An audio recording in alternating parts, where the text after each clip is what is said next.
Now, I want to do an experiment with the audience. And I need your help with this one, because, as you know, one of the biggest arguments against us is, there's a consensus.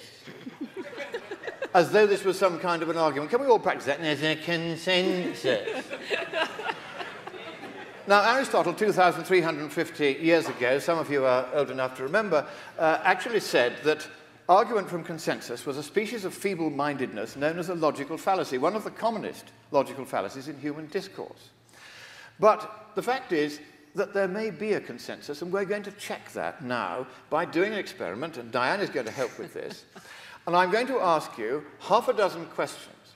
Here is the first question, and Diane is going to read it out to you. Does climate change? Right. Hands up all those who do not think that climate changes. Diane is going to tell me how many people don't think climate changes. No hands. So we have, ladies and gentlemen, 100% consensus that climate changes. Cook et al. 2013, eat your hearts out. Now then, read this one out too, number 2. Has the atmospheric concentration of CO2 increased since the late 1950s? Right, hands up all those who do not think that the concentration of CO2 has gone up since the 1950s. Diane, how many hands? No hands whatsoever. Another 100% consensus. Go on to question 3. Is man likely to have contributed to the measured increase in atmospheric CO2 concentration since the late 1950s? Hands up all those who disagree with that proposition. No hands. No hands. Number 4. Other things being equal, is it likely that adding CO2 to the atmosphere will cause some global warming? Anybody disagree with that? No. No hands again. No hands. Number 5. Is it likely that there has been some global warming since the late 1950s? Anybody disagree that there's been warming since the late 50s? No Once hands. again, no hands. hands. Very good. Is And it this is the likely? last one. Good. Is it likely that man's emissions of CO2 and other greenhouse gases have contributed to the measured global warming since 1950? Anyone disagree with that? Once again, no hands. Now, you may say, why have I bothered to ask these actually fairly crass questions, which are an insult to your intelligence? That is because we are all too frequently accused of not accepting any of those points. And I wanted it to be made absolutely plain to those who are watching this from afar that we are not climate change deniers. We do not...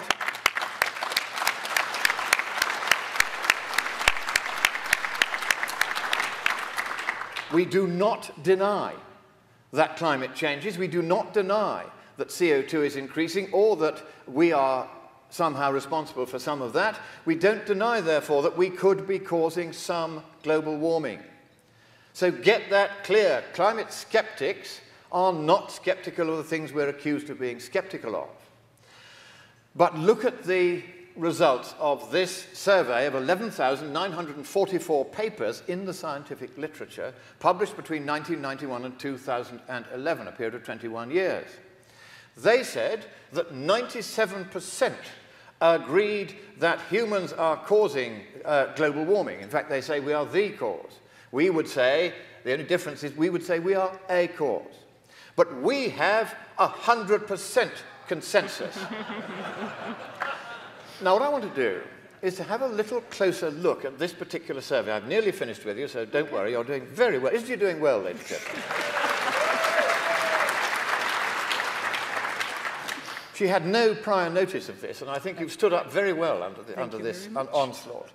Now, on the slide that you see there now, you will see 3 separate definitions of consensus. The first one, that humans can be causing some warming, is the definition of consensus that all of us agree with. We have 100% consensus, they only have 97%. Now, the next definition of consensus is that most of the recent global warming since roughly 1950 was caused by us. Now, on that, I suspect there would be much less unanimity in this room because we do not know what fraction of the warming since 1950 was caused by us. And yet, when Cook et al. Reported their results, they said that they had found a 97% consensus to the effect that most of the warming since 1950 was caused by us. That was their definition of consensus. It is the same as the IPCC's definition of consensus. It's the official definition of the climate consensus, that we are responsible for most of the warming since 1950. Now, I'm not going to ask you your views on that, because as good scientists, you don't have one. It might or might not be true. But let us, therefore, look at how they managed to present what is actually a 0.3% consensus in the reviewed literature on that question as a 97.1% consensus. The first thing is they eliminated 2/3 of all the papers they were looking at on the grounds that they hadn't expressed an opinion. Now, that is not normally how these surveys are done, but that's what they did. They knocked those out. Then they congregated together 3 levels of endorsement, only one of which was the majoritarian endorsement that most of the warming since 1950 was caused by us. They lumped that with the explicit or implicit endorsement of the consensus that we all agree with, that maybe we have contributed some warming and we don't know how much. They put all those together, and by conflating these 2 completely different definitions of consensus, they claimed there was this consensus of 97.1% that most of the warming since 1950 was caused by us. They said so in their paper, and they said so in a subsequent paper commenting on their paper. And it was only when my good friends David Leagates, Willie Soon, and Matt Briggs and I got together, did the math, and published a paper in Science and Education showing what the true figure was, that the truth began to emerge. And we're going to ask you a question about that later. And this is where you come back into the picture, because I don't know what that slide is doing there. Far be it from me to suggest, but no, what we're going to do now is we're doing another audience experiment, because what I want to do is to see how many of you have, and you all read avidly on this subject, how many of you have read about various facts about the climate in the mainstream news media. And I'm going to ask 10 questions this time, and all you have to do is put up your hand if you have seen a reference to any of these in the mainstream news media. And we're not going to ask you to read them out each time. All you've got to do is stop me as I flick through them, and if you see a hand going up, don't stop me otherwise. All right. So here is the fact that since 1990, the global warming, as measured by just about all the methods of measurement, has risen at exactly half the central rate then predicted with what was said to be substantial confidence by the models. How many of you have seen that published anywhere? How many of you have seen it published anywhere that it might be for as long as 17 years and 10 months that there has been no global warming at all? Once again, 1 or 2 people only have seen that. Let's take number 3. How many of you have seen it in any mainstream news medium that sea level might actually have fallen in the 5 years shown on the graph there? No, I didn't give me many hands on that one. Here is another one, that both the extent and the trend in global sea ice has shown very little change in the 35 years since the satellites were looking. How many of you have seen that reported anywhere? Just 1 hand, I think, perhaps 2. Here is another one, that hurricane activity over the last 5 years or so has been at its lowest in the entire satellite record. No, not many hands, though. A small number over there. I think mostly to do with Mr. Gray, who knows everything. Then, he's a lovely man, incidentally. Then, how many of you have seen it reported, a recent paper, that the fraction of the Earth under drought, the land area under drought, has been declining for 30 years? None at all on that one. And that windmills can kill big game birds. More of you have seen that one. We're beginning to get through on some of these points. And then that methane has been increasing its concentration, but at below the predictions of all the 4 previous IPCC reports. How many of you have seen that? No need for a cow fart tax. Only 1 or 2 have seen that reported.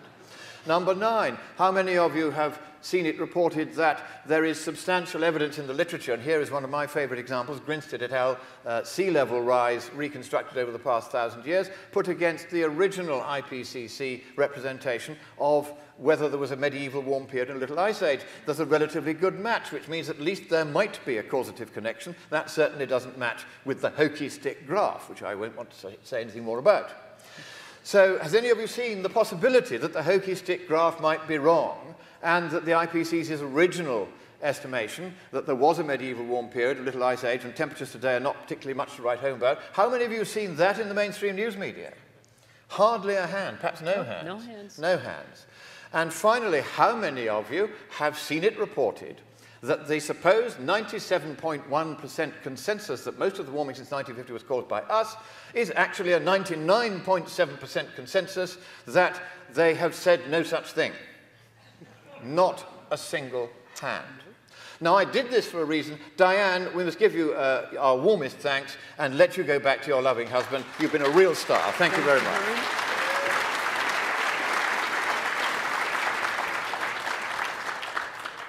I did this for a reason. I am angry. Democracy cannot work if the news media will not report any fact, however obviously true, however obviously interesting, if that fact happens to go against the Climate Communist Party line.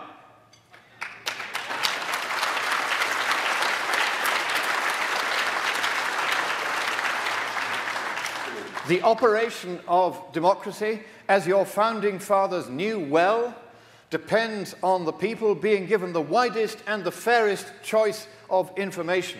That was why you had, for instance, the Madison letters, the papers that were published in the journals of the day, so that people could follow the proceedings of the Constitutional Convention and get in touch with their representatives. They were given the facts on both sides of every debate. And that is how it should be now. But I'm going to call out the BBC, the Los Angeles Times, and all too many other news media now who refuse to publish any fact or any opinion contrary to their particular perceived opinion that climate change is dooming the planet.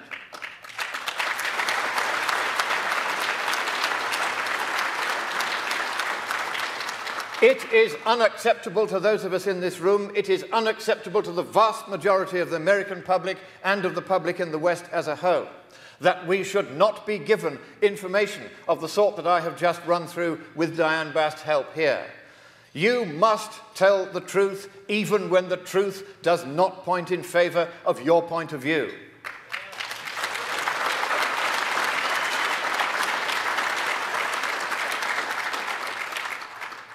And here is how easy it is for these newspapers to check whether or not the UN's climate panel is getting things right.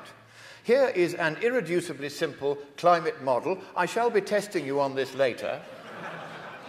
And what we're going to do is to use this very simple model to look at the IPCC's latest report, and here are the conclusions. We notice, first of all, from the IPCC's report that they have cut down, top right of this graph buried in Chapter 9 of the report, they've cut down the feedback sum by 25%. What that means is that the sensitivity, the climate sensitivity to a doubling of CO2 on their new value for feedbacks should only be a central estimate of 2.2 Celsius and not the 3.3 they've been working with. So they didn't tell you that. What they did was they said for the first time, we're not going to give you a central estimate of climate sensitivity. Why? Because they knew perfectly well that on the reduced feedback sum, they had to reduce the climate sensitivity to 2.2, and they weren't willing to tell you that. Now, I want to tell you who it was that persuaded them through a very influential paper that he wrote, that they had overestimated the cloud beat feedback and therefore the feedback sum. It was your speaker this morning. It was Roy Spencer. Give him a round of applause, ladies and gentlemen.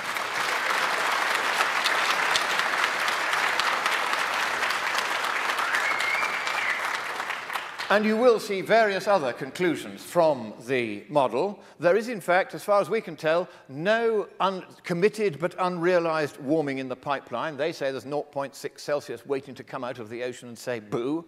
Well, there isn't, as far as we can tell. And we think that climate sensitivity as our best estimate, rather than using the IPCC's methods, which would lead to 2.2 Celsius per doubling, probably 1 Celsius per doubling, which is a figure which increasingly appears throughout the literature on climate sensitivity. And also that because there is a limit to the amount of fossil fuels on Earth that we can realistically get out, we might only be able to warm the Earth by 2.2 Celsius over the next 300 or 400 years until those stocks are exhausted. The moment you see figures like this, you begin to realize we don't really have a climate problem at all. But I do have a technical question I'm going to ask very, very quickly. And that is, here is the temperature record reconstructed by Juzel et al. 2007. Willie Soon kindly sent me this paper. And it shows that the variation from the 810,000-year mean in global temperatures is only 1% up or down in absolute terms, 3 Celsius. That's all. That's not the pattern of a strongly feedback-driven system, is it? And so if you look at the feedback equation here, you have loop gain going horizontally, you have climate sensitivity to a doubling of CO2 going vertically. You see that huge singularity at a loop gain of 1 in the output of temperature change. And the fact is that singularity cannot exist in the real climate, because once you go above 1, then feedbacks that had previously been driving up the temperature are suddenly going to drive it down. There is no mechanism physically in the climate by which they could do so. They are using, in my submission, any guidance you may like to give me after this, I'll be grateful for, they are using the wrong equation. If they are, then we can establish in theory, as well as by measurement, that the maximum climate sensitivity you're likely to get for a doubling of CO2 is indeed just 1 Celsius. So if anyone can clarify that point, we'd be grateful. Now, Matt Briggs, who is one of our co-authors on a paper we've just submitted, along with Willie Soon and again David Lee Gates, to the Chinese Science Bulletin about this new discovery, said you need to draw a graph showing the various predictions of how fast global warming would happen, show the observations, and then show where the model comes. So we did this, and this was the graph that came out. And it looks as though our model is better than all of theirs, simple though it be. So give it a round of applause. Come on, ladies and gentlemen.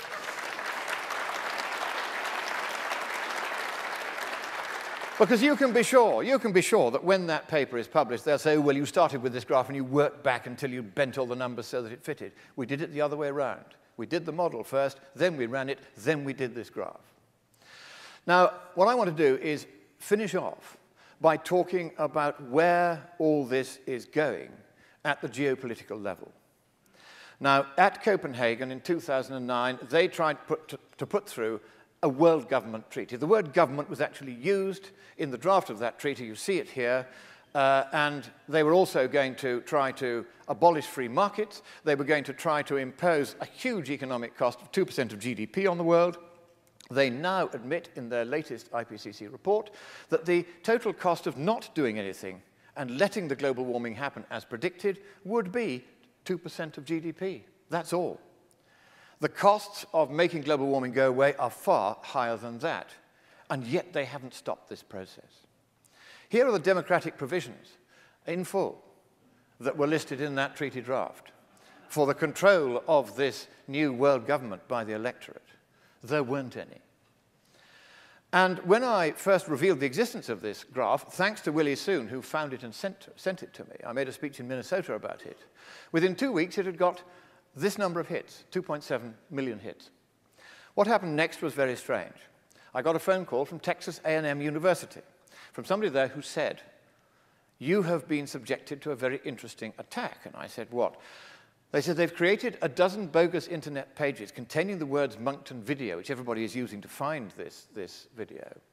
And those are being ranked above your video. And I said, well, are they good pages of fascinating information? No, he said, they're pages of gibberish, exclamation marks, dashes, just nonsense. So I said, well, why are the search engines ranking them higher than this video? He said, you don't know much about this, do you? I said, no, I don't. He said, they pay. And I said, OK, so how much did they pay the search engines to push me down the rankings behind these rubbish pages? He said, I don't know, but I do know quite a bit about this. He said the absolute minimum that it will have cost them is $250,000. Now, this is startling, because it shows the sheer staggering amount of money that is being spent by the forces of darkness to try to shut us up. Well, it isn't working.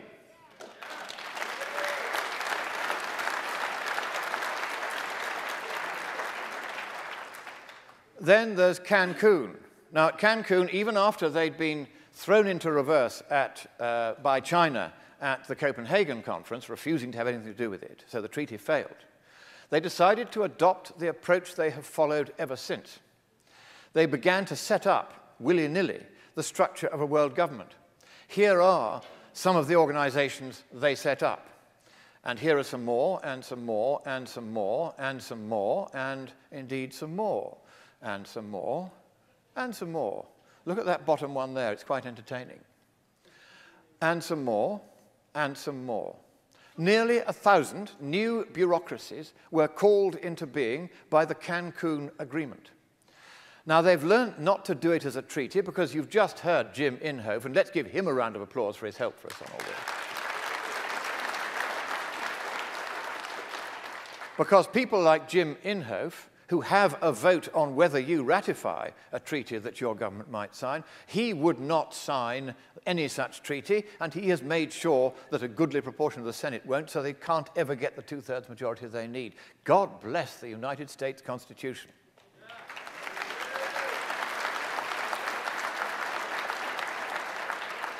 So they're doing this by stealth. They're setting up these bureaucracies anyway. The only constraint upon their doing this at the moment is that they can't get as much money out of the Western countries as they wish. Now, at Durban, I had a certain amount of difficulty getting into that conference. So, thanks to CFACT, we borrowed a plane, and I dropped in on the place from a very great height, 10,000 feet, I think it was, if Craig Rucker remembers.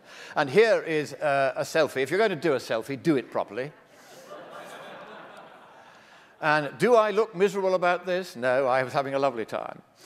Now, the Durban conference produced a series of heroically stupid findings. They were saying that there should be rights of legal personality for Mother Earth. Now, I'm going to play the part of Mother Earth, and I want to sue the Heartland Institute for doing damage to me. Who is going to act for me? And how am I going to instruct my lawyers? None of this was quite made clear in the treaty draft. They were going to have an international climate court before which Mother Earth could appear and say, hello, I'm Mother Earth. And of course, this was only going to be against Western nations. There was a specific clause excluding what are called the Annex II parties from being brought before this court. They were going to reduce carbon dioxide concentration from 400 parts per million to 200, which would halve it, roughly, and that would have led to the deaths of quite a lot of trees and plants worldwide, and most of the animals as well. And this was in a serious international treaty draft. They were going to tell the Western nations to curb their greenhouse gases so they rose no further from that date. That didn't work. They said, this was marvelous, they said, we are going to order the Western nations to cut their emissions by, and these words appear in the treaty draft, more than 100%. You couldn't make this stuff up, but they did. And what was extraordinary was that the 2,000 journalists who went to that conference, not one of them reported anything that was in the draft conclusions by the chair, which is where I got them from. I went to the documentation center where they were handing out this material to any journalist who wanted it, and to the likes of me who were just curious. I got this document. I said to Mark Morano, who was there, I said, this contains some heroically lunatic stuff. He said, right, go away and study it until you've read the whole thing. I was up until 3 o'clock the following morning. It was 150 pages of this drivel. And I then wrote a piece for What's Up With That for that. Anthony is here, incidentally. Let's give him a round of applause. There he is. Stand up, Anthony, and take a bow.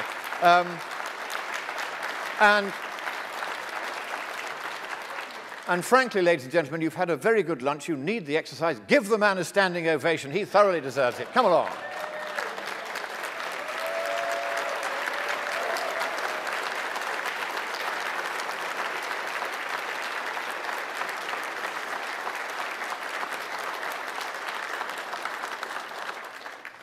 So Anthony ran my piece listing all these lunacies. And this is what happened. WordPress got in touch with us. WordPress hosts his blog. It hosts something like 500,000 blog postings every day. And we got a call, or Anthony got a call, saying from WordPress that my piece, just telling people what was in this Durban document, had been the most viewed piece of 500,000 on WordPress that day. They tell the person who comes top every day. Now, that is startling. Not because of the brilliance of the writing, you can take that as read, but because, and modest with it, but because the newspapers and the journalists who'd been there said what a couple of the left-wing journalists who've interviewed me here have said. Oh, no, the readers aren't interested in things like that. They don't want to know what's being negotiated in their name. They want to know how much you're being paid by the Koch brothers. One of them actually said this to me. I said, I've never met the Koch brothers, and they've never paid me anything. Well, you're paid by the fossil fuel industry, aren't you? I said, well, no, I'm not paid by anyone. And they said, but what about ExxonMobil? I said, oh, you've got me there. My check didn't arrive last month, though, or the month before that. Indeed, I haven't had any checks from ExxonMobil. But that was their line. They didn't think that the readers would be interested. And, of course, we proved them wrong. People, once again, want to know what is being done in their name, and I call out the world's media for their failure time and time and time again to do their duty.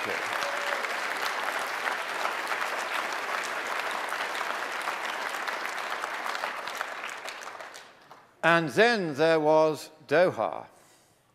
Now, I went to the Doha conference, and the first thing I did on the second last day of the conference was go and collect the draft conclusions by the chair. Only they weren't handing them out anymore. Can't think why. And they said, we do not know what you are talking about. So I explained, and I said that every previous conference had had this document and I had analyzed it. We have never heard of any such thing. That was their answer. Now, because we exposed to the light of fresh air and public gaze what they were up to, they have learnt to hide it. And the whole of this process has now gone underground. And you can check this. You can do an experiment on your own when you get home. Because the final decisions adopted by what is known as Conference of the Parties number 18 and of the following conference number 19, if you go to the links where you were supposed to be able to find the documents of those conferences and you click on the button marked decisions, it's a self-referent link.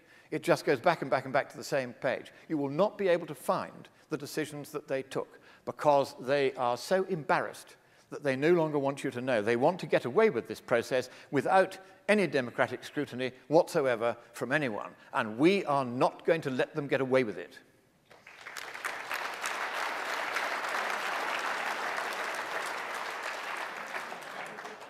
Now, I was sitting in the final plenary session very much at the last moment of the conference, and the chairman said, rather unwisely, is there anybody representing a group who would like to say anything?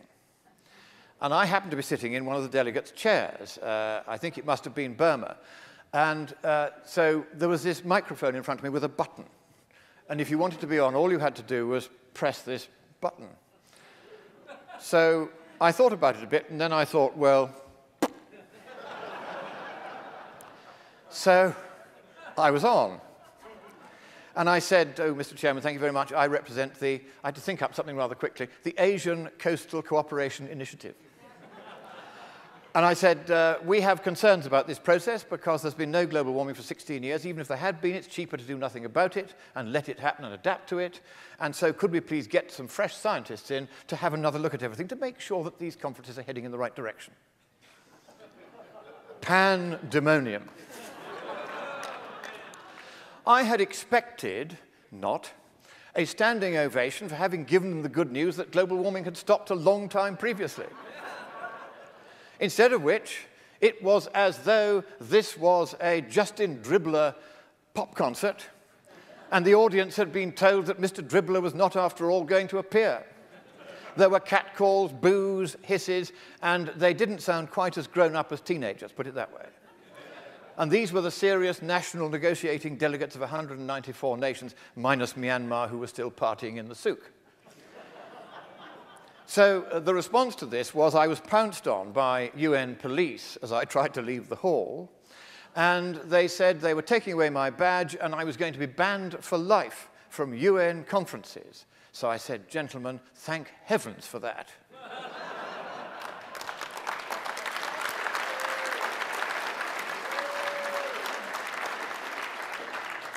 However, that does not mean that I am not still on the case, chasing after the traffic light tendency.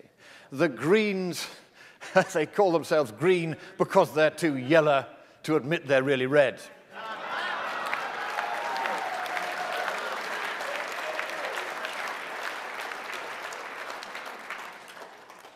I will continue, as long as I have your kind support, to fight this movement that is trying to destroy our freedoms. And there is one thing I want all of you to do, each of you to do. It is to contact your elected representatives and make it absolutely plain to them that they should insert one vital clause, which I'll come to in a moment, in that treaty in Paris in 2015, at which this ghastly process is supposed to culminate in the establishment of the new world order. So let's just show you why it is that they are under such pressure to conclude this matter quickly. Here you will see the trend in temperatures over the last 17 years, 10 months. You've seen it several times during this conference. They know this. They know that if they cannot persuade the world to cut its carbon emissions, the carbon emissions will continue to rise, and temperatures, though I think they will rise a little, will not rise anything like as fast as they predicted, and the gap will become ever more embarrassingly wider. That is why they're doubling down on this and have been doing so over the last couple of years. It is necessary, therefore, that we should stop them succeeding by one very simple expedient, and that is to insert into that Treaty of Paris a get-out clause that allows any state party to that treaty to resile from it simply by giving notice in writing to the depository state. Clause 27 of Kyoto did this. This is the one thing that you can all do. You can make absolutely sure that both of your senators and your congressmen are fully aware that they must have a clause like this inserted into the Treaty of Paris, because if they do, the treaty will eventually be harmless as they gradually realize that the temperature isn't going to respond as they had thought it would. That is the most vital thing. A get-out clause is a freedom clause.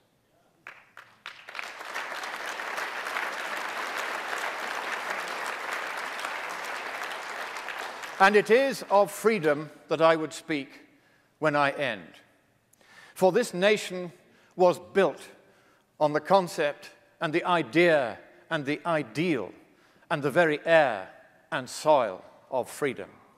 It is always a unique privilege to be allowed to stand upon this soil of freedom and to enjoy the feeling that anything is possible and nothing is ruled out. But I know at what cost to your founding fathers that freedom was won. I know at what cost to your founding fathers' successors and to our ancestors as we fought together on freedom's furthest frontiers, at what cost in blood and lives, as well as treasure, that freedom was maintained. For although freedom is our birthright, although it is something we ought to have the right to expect, each new generation must fight for that freedom for itself again and again and again. Therefore, I say, God bless America, God bless all of you, and to those who are trying to take our freedom away on a global scale, you will fail. Thank you.